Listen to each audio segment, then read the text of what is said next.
So once again, I am vlogging from my bed. It has been a really rough few days ever since the whole MiraLAX making me sick incident, because that messed me up a lot more than I realized it was going to, and here's what happened. As I said in the last video, I was taking the MiraLAX as prescribed, 1 capful every day, 3 days in a row.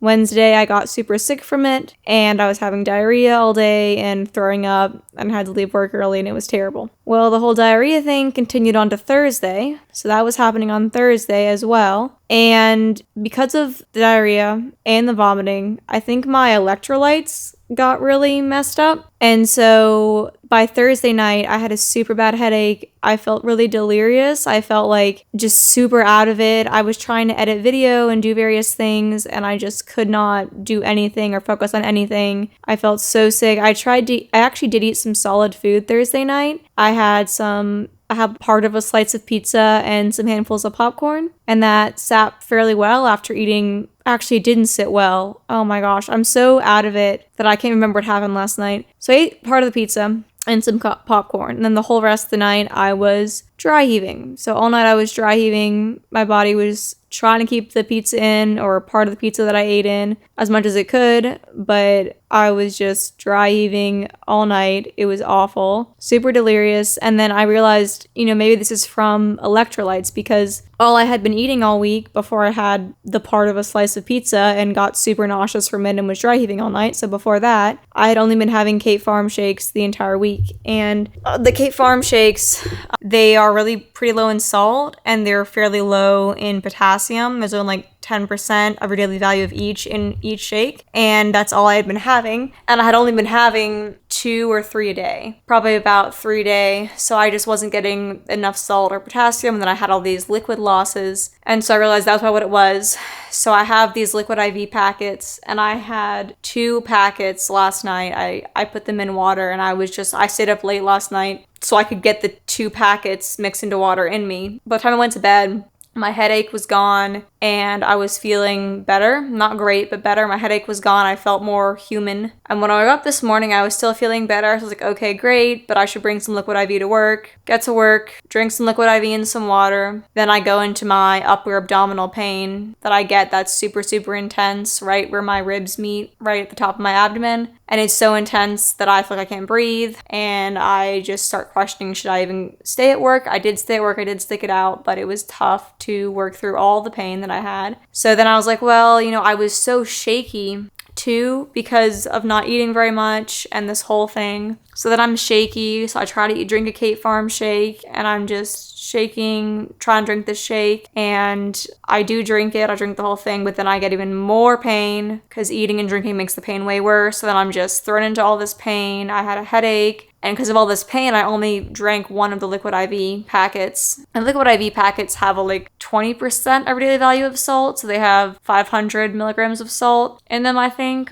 I could probably grab some. I have a whole jar of them in the kitchen. But yeah, it's just my whole electrolytes have been off. So all day I've been super shaky, super nauseous, and all this pain. It's not been a good time. But yet, despite all of this, I still want to try the carnivore diet that I was supposed to try this week before this week became a hot mess. So Robert and I are going to cook a brisket tonight, and that's going to be a separate video, or we're going to start cooking a brisket tonight. That's going to be a separate video, so you'll probably see the recipe after this. And I'm going to try to start the carnivore diet tomorrow and see what happens. Oh, I have an update on the Linzess as well. My doctor did prescribe me the Linzess, but I have no idea what level she prescribed it at because she didn't reply to my message. She just put the prescription in. We've been debating this whole week, me and my doctor, about when she's going to see me again. Because at first she was like, oh, I'll see you 2 months from now. Then I sent her the message about being sick from the MiraLAX. And I guess me being sick from the MiraLAX concerned her. And so now I'm seeing her again in 1 month. I'm seeing her on March 1st again. Well, one of her PAs. I'm not seeing her. I'm seeing one of her PAs on March 1st.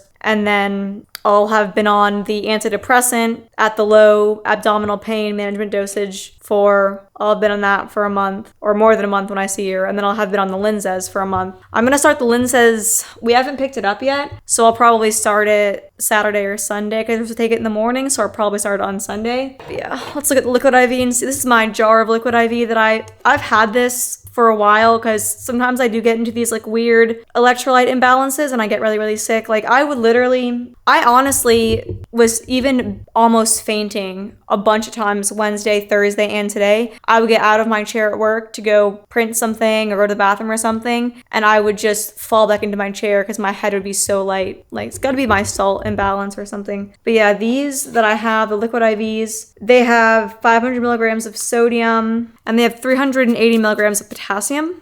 So that's 8% of daily diet of potassium, which is almost as much as the Kate Farm shake. I'm just gonna try, because I think part of why everything is making me so sick is because the fact that I've barely been eating, I don't want to say barely been eating, but the fact that I've been eating a super restricted amount of calories due to my symptoms since honestly October. Since honestly October, I've been eating an average of less than 1,500 calories a day. And the past couple months, it's been an average of 1,200 calories a day or less. I think that's finally taking its toll on me. And my body just, any little fluctuation, like the whole MiraLAX incident, any little fluctuation just sends me into feeling awful. I cannot believe how messed up this got. I just felt so sick this whole day and so shaky. But Robert and I are gonna try to eat some food and hopefully that will help me. So we're gonna eat some food. Hopefully that will revive me. And then we're gonna put this low FODMAP spice rub on our brisket and we're gonna cook it tomorrow. And you'll see that video after this. Talk to y'all in the next video. This is my update on the situation. Gonna hope this carnivore diet fixes my whole life, even though I'm sure it won't. I'm gonna be eating eggs, cheese, and meat, basically. And we'll see what happens. Or I'm starting that tomorrow. So, yeah, anyway. Bye. Like and subscribe.